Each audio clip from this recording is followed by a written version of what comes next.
retreat immediately. Taking charge, Su Jingying suggested a tactical retreat toward the main door to force the hidden enemy to show itself. She fired a blast of energy to clear a path, shouting for her team to follow. But before they could escape, she cried out in pain and collapsed, her senses overwhelmed by an invisible poison gas. Su Jingying suddenly found herself alone in the vast green darkness of the factory. She called out to her team, but no one answered. She knew they were nearby, but the poison had made them unable to sense her. Putting the pieces together, she realized the full trap.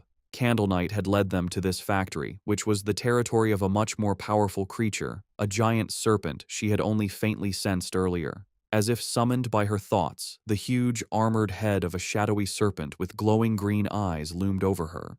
She now understood that unlike Candle Knight's simple dark power, this creature's black mist was a strong poison, and they had been breathing it in since they arrived. The gas worked silently, paralyzing its victims while draining their spiritual energy. Fighting back would only use up their power faster, leading to certain death.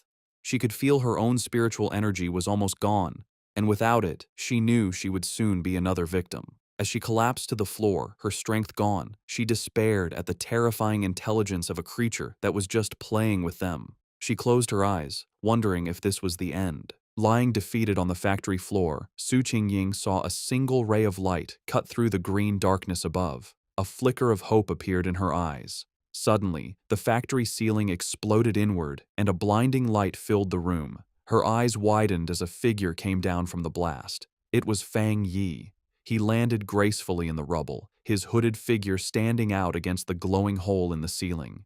He stood before the giant serpent, immediately identifying it as a dark attribute creature. Without warning, the serpent lunged, its massive fangs aimed at him. At the same time, the Candle Knight monster burst from the shadows, attacking from behind. Fang Yi dodged the serpent's attack and came face to face with the growling rat-like beast. As the two creatures closed in, he finally understood the full trap he had walked into.